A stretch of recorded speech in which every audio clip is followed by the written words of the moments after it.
Hola, buenas tardes. Bien, este es jueves 4 de julio, Día de la Independencia de los Estados Unidos, fecha significativa, especialmente para lo que es la democracia liberal. Decimos que es significativa porque aparece esta declaración de independencia en 1776, que va a ser la base posterior de lo que es la Revolución Francesa. Y la Revolución Francesa que va a marcar la historia de Occidente.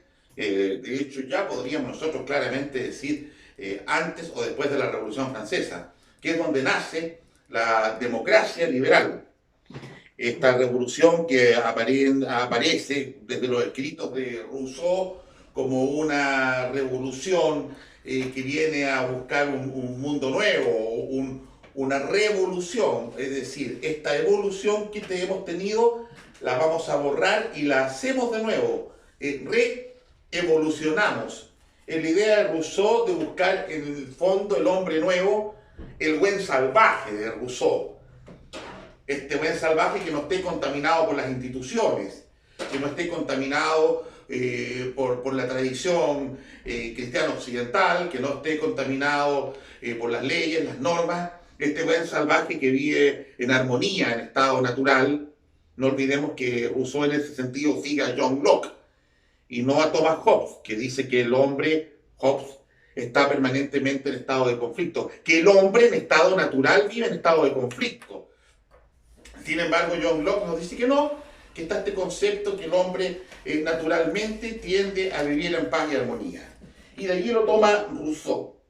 Rousseau, que entonces escribe este texto que se llama El buen salvaje, y que va a ser la base de todo proceso revolucionario. Porque lo que está diciendo en el libro es que tenemos que terminar con todas las instituciones que existen para hacer un mundo nuevo. Y ahí viene el concepto del hombre nuevo, que lo van a replicar todos y con mayor fuerza el hombre nuevo en el régimen posteriormente, varios siglos después, en los regímenes marxistas, digamos, ¿no? El hombre nuevo.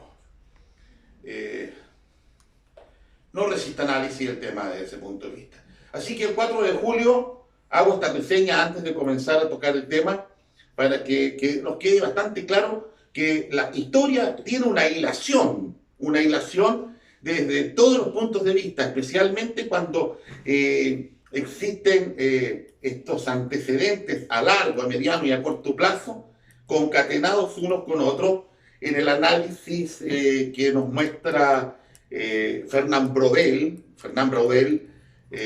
gran historiador marxista, sí, claro, de la revista de los Anales, en la Francia de la primera mitad del siglo XX, junto con Henri Pirenne, junto con Marc Bloch, y otros más. Entonces, quiero volver a este punto antes de comenzar la clase, porque es efectivamente fundamental en lo que es la teoría política, en la ciencia política y en la filosofía política, entender los procesos, digamos, ¿no? Hoy día, 4 de julio, ¿qué se celebra? Se celebra una revolución llevada por la francmasonería, porque aquí las cosas hay que decirlas, pues, el iluminismo o de la ilustración, si la ilustración es iluminista, de hecho muchos textos aparecen por iluminismo.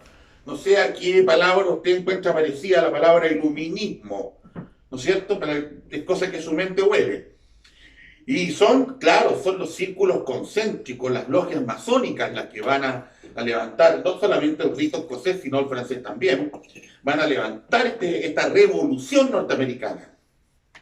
De hecho, la Declaración de Independencia norteamericana es esencialmente una declaración de carácter masónico, en que ya está presente este concepto también de libertad, fraternidad, igualdad, esta igualdad que es posterior a la Revolución Francesa, que no tiene que ver con la igualdad desde el punto de vista cristiano, esa igualdad de oportunidades, esa igualdad de poder mirar al cielo, sino que tiene que ver más que nada con una igualdad forzada, principalmente de aspectos materiales, y también la pérdida de individuación del ser humano, porque cuando nosotros somos todos iguales, dejamos de ser diferentes, y hay una pretensión forzosa, a que todos quieran ser iguales materialmente. No olvidemos que Stalin en algún minuto asesinó a muchos oficiales que eran proclives al bolchevique, digamos, ¿no? Pero sin embargo tenían un aspecto muy principesco. Y Stanley los va a matar, los va a asesinar, justamente porque alteraba esta homogeneidad del hombre que necesitamos nosotros, de tal manera que el hombre no sea individuado, sino que sea solamente el colectivo. Por eso mismo decimos que el concepto de igualdad en la Revolución Francesa es un concepto tremendamente destructor de la dignidad humana, y que es el que está presente en la revolución, así, en el decreto de revolución de los Estados Unidos, alias Declaración de Independencia. Y esta Declaración de Independencia, también tomada por la democracia en América, que es escrito por un francés que se llama Alexis de Tocqueville, va a tener un influjo tremendo. Estamos hablando, fíjese usted, 1776, y la Revolución Francesa en 1789. Van a haber pasado exactamente unos 12, 13 años. Suficiente, 12, 13 años para enquistar en lo más profundo de Francia, sumado a la crisis económica que los llevó Luis XVI, se junta todo este cóctel y se produce esta revolución, en la cual se va a generar el primer genocidio de la historia, que es el asesinato de la Vendée, donde mueren 1 millón de católicos, que no son los que están combatiendo contra los girondinos, sino que son los ancianos, mujeres y niños, que su pecado era ser católicos. No olvidemos la gran cantidad de destrucción de las iglesias góticas en Francia se producen para la Revolución Francesa. A propósito del tristemente hecho del incendio de la Catedral de Notre Dame, se muestra, a propósito de ese incendio, se fue mostrando cómo estaban destruidas algunas estatuas grandes de 2, 3, 4 metros de altura, propio de la estructura gótica, destruidas. Entonces preguntaban, ¿y esto cuándo se destruyó la Revolución Francesa? Pues, si la única que no lograron destruir fue porque la gente sacó los vitros y los guardó en su casa, fue Chartres. Pero muchas otras fueron destruidas, porque la Revolución Francesa fue una revolución profundamente anticristiana y anticlerical. Por eso es que asesinaron a tantos sacerdotes y monjas. Eso todo está, lamentablemente la historia va escondiendo estas cosas porque no son políticamente correctas. Bien, así que eso se conmemora. Yo no diría celebrar hoy día, el 4 de julio, la independencia de Estados Unidos, sino que yo diría lisa y llanamente conmemorar, porque es la puerta de entrada a todas las desgracias que han sucedido desde el punto de vista de lo que estoy diciendo, por cierto. Usted no puede salir ahora con que ahí en Estados Unidos se hace el iPhone. Bueno, no estoy hablando de eso, estoy hablando puntualmente de los procesos históricos. Bien, y justamente entonces volvemos y comenzamos con el curso que tiene que ver con lo que estábamos viendo en la clase pasada, que era entender que existen 3 bienes: el bien trascendental, el bien moral y el bien común.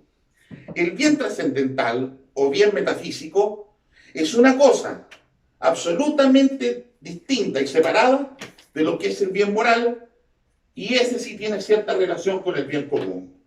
Cuando hablábamos la clase pasada de bien trascendental o bien metafísico, decíamos que todo ente, por el simple hecho de ser ente, en cuanto ente, operaba en el ser, si es que tenía esa existencia.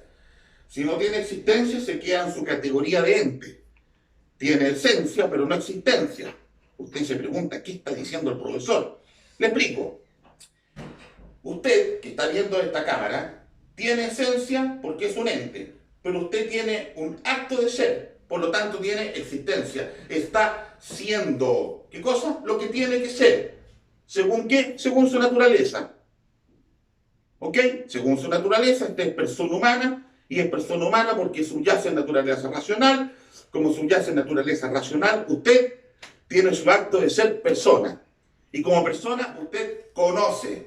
¿Qué conoce? Porque ese es su acto de perfección como persona. Volvemos al punto. Conoce la verdad.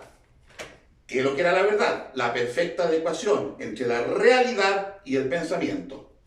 Entonces usted, como persona, operan el acto de ser en razón de fin. ¿Cuál es su fin?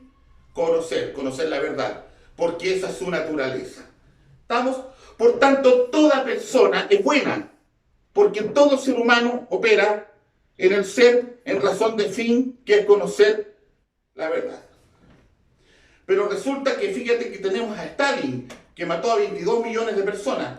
No se está cualificando aquí si sus actos son buenos o malos. Estamos hablando del acto de ser en cuanto ser, no en cuanto moralmente persona. ¿Me explico? Eso va a ser en el bien moral. Pero en el bien metafísico solamente se analiza y se estudia desde el punto de vista del acto de ser. ¿Por qué quiero dejarlo claro? Para que no se mezclen. Cuando se mezclan esos dos conceptos es donde nacen todas las confusiones. Entonces, voy a volver al ejemplo. Hitler o Stalin o Lenin, grandes criminales, ¿no? ¿Operan en el acto de ser? Sí, son buenos metafísicamente hablando, porque son entes que operan en el ser, es decir, subyacen en naturaleza racional. Y por Dios que es racional, porque usted puede moralmente cualificarlo, cuando hablemos de bien moral, de mala forma, pero en términos de su capacidad de inteligir, son todos tipos brillantes. ¿Me entiendo una cosa que siempre se dice en este curso? Para ser malo hay que ser inteligente. Por eso es más peligroso un tonto que un malo. Porque el malo sabe lo que está haciendo, el tonto no. Bien, volviendo entonces a este punto. Tenemos este bien metafísico que es el que vimos en la clase pasada. Y eso es en cuanto a su razón de fin en el hombre, que es conocer. Sin embargo, tenemos un segundo bien, que es el bien que tiene relación con los actos de la persona. ¿Cómo verás? Son actos de la voluntad. Entonces, cuando estamos hablando ahora, y entramos a hablar de bien moral, debemos reconocer algo que se llaman las potencias del alma. Y estamos hablando del entendimiento agente, estamos hablando de la voluntad, y estamos hablando de algo fundamental para que exista acto moral, para que exista bien moral, que es la libertad. Si usted no tiene libertad, usted no puede ser sujeto de acto ético. Solamente son sujetos de acto ético aquellos que tienen libertad. ¿Y qué importancia tiene eso? Muchas veces. Los animales no tienen libertad. Sí, señor, el animal no es libre. ¿Por qué? Porque resulta que se entiende la libertad como el acto en que una persona puede elegir entre dos bienes o más bienes, entendiendo que todos los bienes, entitativamente hablando, en cuanto ente, son buenos. Por eso que se pasa al bien metafísico primero, porque todos los entes son buenos. Hay unos que moralmente son más buenos que otros. Entonces, yo puedo tomar un vaso de licor de 4 litros, un jarro de licor de 4 litros, y es bueno tomarse un vaso de licor, sí. Pero yo puedo acá tomarme un vaso de leche. Yo estoy eligiendo. Ambos tienen algo de bueno, tomarme el vaso de licor o tomarme el vaso de leche. Pero resulta que va a haber uno que va a tener mayor acto de perfectibilidad en relación a lo que yo quiero. ¿Y qué quiero yo? El máximo bien. El máximo bien que puede alcanzar una persona desde el punto de vista moral es alcanzar la virtud. En razón de fin, porque el bien, lo bueno, es aquello que es ordenado, es proporcionado, es equilibrado, es simétrico, es armónico, en relación al fin último de la persona, que es conocer la verdad. El bien y la verdad se tocan, se hacen una identidad en el fin del hombre. Por lo tanto, esa persona humana va a moverse hacia allá. Y decimos entonces que todo movimiento, todo acto, todo elemento que me impulsa hacia ese mayor bien, que es la virtud, se llama virtud. Va a ser virtud. Todo aquel acto que a mí me empuja, que me mueve, con lo que yo me veo compelido a este mayor bien, a la verdad. todo aquel elemento, todo aquel obstáculo contrario a este fin, que es moverme hacia el bien y la verdad, se va a llamar vicio. Ese es el vicio y esa es la virtud. Entonces, decimos que en lo moral, la persona está siempre confrontada a lo que se llaman bienes ilícitos, es decir, que son elegibles. Y usted está siempre en una decisión llamada o determinada por su libre albedrío, que es la libertad en el acto suyo de voluntad. Entendiendo nosotros que el acto humano como tal, es una operación de la voluntad y no una facultad del entendimiento. Repito, el acto humano es una operación de la voluntad. Ese acto en ese minuto, en ese instante, y no una facultad del entendimiento. Pues, si fuese facultad del entendimiento, las personas más inteligentes nunca tendrían vicios, ni se equivocarían, ni cometerían pecado. Sin embargo, como no es una facultad del entendimiento y sí es una operación de la voluntad, cada acto es en sí mismo, cada situación nueva es un nuevo momento en el que usted está decidiendo. Y puede ser que usted, señora, señor, que está viendo esto, esté toda su vida eligiendo el mayor bien, ¿no es cierto? Es decir, se lo voy a poner como ejemplo a los varones. Disculpen lo burdo y grosero del ejemplo. Yo voy camino a la casa y por la misma avenida puedo llegar a mi casa hacia este lado derecho o a la casa de, qué sé yo, no sé, voy a poner un ejemplo, por favor, perdónenme, Nicole Kidman. Y Nicole Kidman está ahí en el jardín y me hace señas como diciendo, ven para acá. Y acá, en la otra casa, está mi señora esperándome. Yo tengo que elegir. Alguien me podría decir, ambas cosas son buenas, pero por cierto que ambas cosas son buenas. Pasar un rato compartiendo con la Nicole Kidman, no sé qué es malo. No, es bueno. Estar con mi señora también es bueno. Pero hay una diferencia sustancial. ¿En qué cosa? En los grados de perfección de aquello que tiene bien.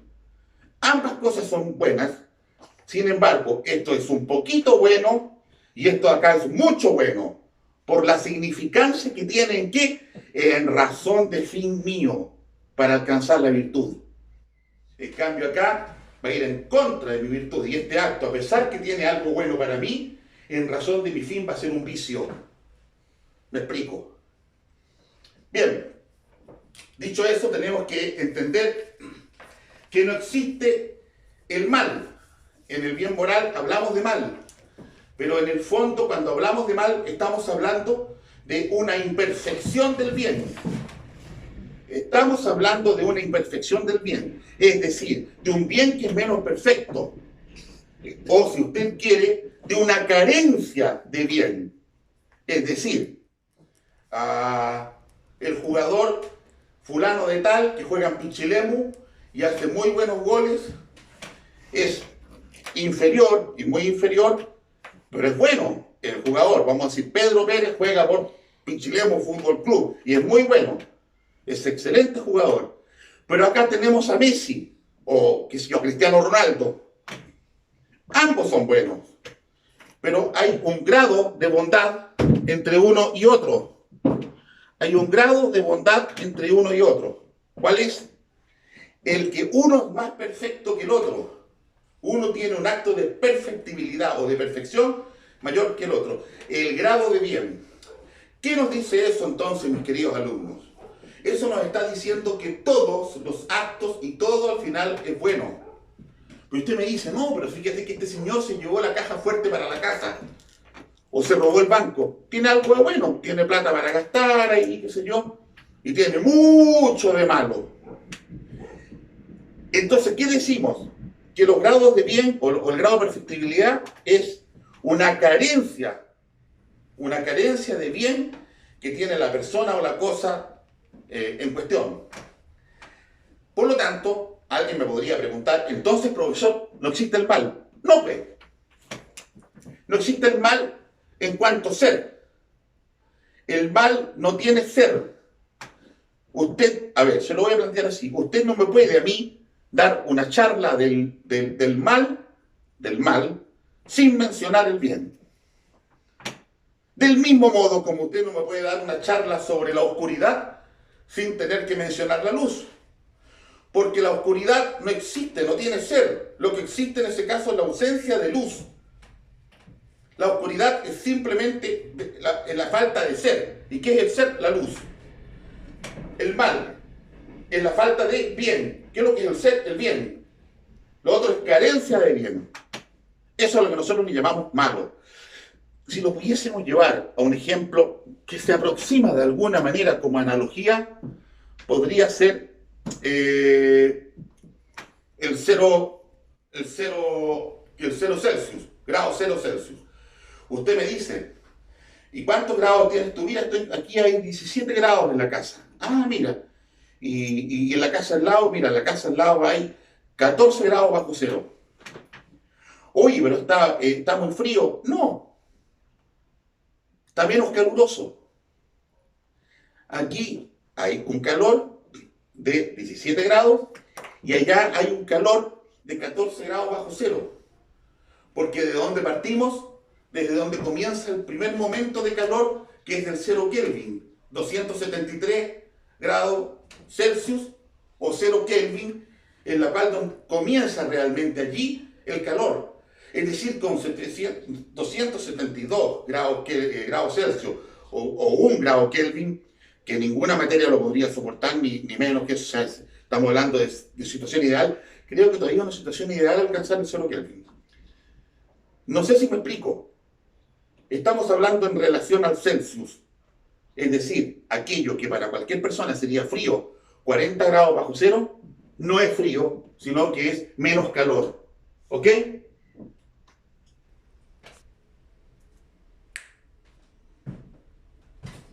Bien. Siguiendo con el bien moral, voy a leer un pequeño párrafo del texto que dice: el bien y el mal son acciones semejantes al bien y mal de las cosas. Es decir, el bien y el mal de las acciones es semejante al bien y mal de las cosas. De ahí que las acciones del hombre se califiquen como buenas o malas en la medida en que se adecúen o no a su propio fin, que se encuentra inscrito en la naturaleza del hombre. Es lo que decíamos, es de aquí la importancia de haber tratado primero el bien metafísico, porque en el bien moral se trata también de una operación en razón de fin, aunque entran aquí a cualificarse los actos como buenos o malos. Entonces, en este sentido, llega a decir Aristóteles, estamos citando a Aristóteles, que el bien moral es de algún modo un bien mayor que el bien natural, es decir, en cuanto que es acto y perfección del bien natural. ¿Qué significa esto?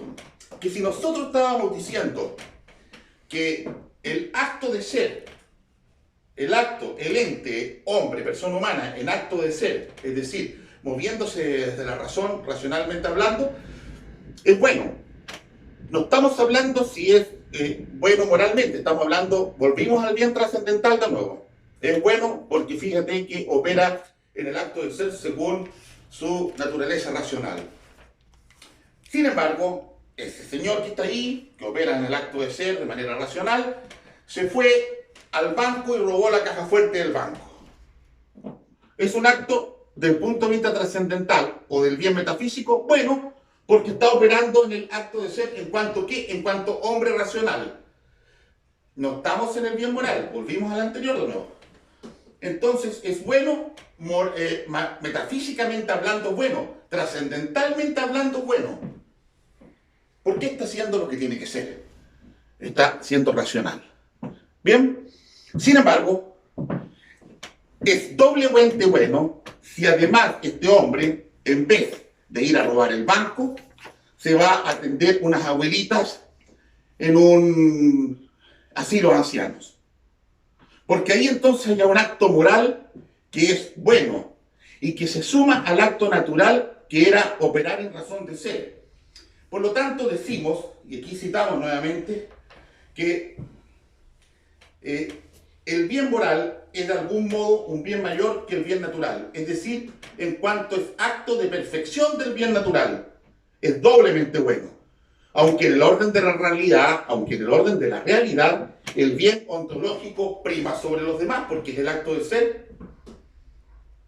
Pero ser buena persona, entonces, y esta es la frase que usted debe anotar en su apunte, ser buena persona sería, por tanto, más perfecto que ser persona, porque ser persona está en el ámbito del bien trascendental y es bueno que sea persona. Pero además aquí estamos sumando un aspecto moral, que es ser buena persona. Para entender lo anterior, hay que considerar que cada ser posee una naturaleza o determinación esencial que especifica qué es y le da su origen o su orientación y finalidad, que consiste en la perfección que puede alcanzar en la medida que va desplegando sus potencialidades. Es decir, en la medida que el hombre va desplegando sus potencias del alma, que es su entendimiento agente, su voluntad y su libertad, en razón de este fin superior, entonces va a alcanzar un mayor grado de perfección. Como quiera, el bien es lo que todos apetecen, y esto tiene razón de fin. Resulta evidente que el bien tiene razón de fin como fin último. Y aquí hay una cosa que es muy importante recalcar, que yo se los quería leer a ustedes. Si no lo encuentro, se los voy a decir igual con mis palabras. Las cosas no son buenas porque todos las quieran, sino que porque son buenas es que todos las quieren. Repito, las cosas no son buenas porque todos las quieren, sino que al revés, porque las cosas son buenas es que todos las quieren. Y esa es una diferencia sustancial cuando hablamos de un aspecto que esté vinculado al famoso tema de la democracia. No significa que porque todo el pueblo esté a favor de una ley determinada, la ley va a ser buena. La ley es buena, la norma es buena, el acto jurídico es bueno en razón de la bondad que tiene como tal como acto jurídico, y no por lo que la gente opine de ese acto puntual. Y ahí la importancia y la crítica que hace algún político español, si no me equivoco que era Primo de Rivera, a la democracia liberal. Porque decía que basta que se coloquen de acuerdo el pueblo, lo decía así con estas palabras: basta que el pueblo la noche anterior tenga un estado de juerga, qué sé yo, de fiesta nacional, qué sé yo, salieron campeones del mundo en fútbol, no sé, al día siguiente pueden ir a votar a las urnas, incluso que Dios no existe, dice en su discurso. ¿Qué está diciendo? Que la ley no es buena porque todos la quieran o la voten, sino que la ley debe ser buena en sí misma, en razón del bien mayor. En este caso, ya no es de la virtud personal, sino que de la virtud social. ¿Existe virtud social? Sí, señor. Es una forma elegante de decir bien común. Y a eso nosotros le llamamos virtud social, bien común. Entonces tenemos un aspecto importante de lo que es el bien moral, y que tiene que ver con que son elecciones que usted está confrontado a poder conocer, digamos. Y para que usted pueda operar desde el punto de vista de la bondad moral, del bien moral, de la veracidad. Aquí estamos, ya no hablamos de verdad, como en lo trascendental, aquí hablamos de veracidad, la veracidad, el bien, etc. Usted debe tener siempre claro que para poder actuar bien hay que conocer el bien. Por eso que el filósofo dice que, escuche bien y anótelo, el logos, el entendimiento, la razón, el conocimiento y la verdad, el logos, precede al ethos, que es el acto en sí mismo. Es decir, yo tengo que conocer el bien para poder perfeccionar mi acto respecto a ese bien. Puede que naturalmente actúe bien, naturalmente actúe bien, pero voy a actuar mejor si de mejor forma conozco ese bien. Y eso está dado por el intelecto agente, el intelecto paciente, la voluntad, la libertad y las virtudes cardinales. Muchas gracias, quiero despedirme en este pequeño análisis que hemos hecho, muy sucinto, va a ir acompañado seguramente de algún texto para ustedes en el video. Que tengan una muy buena semana.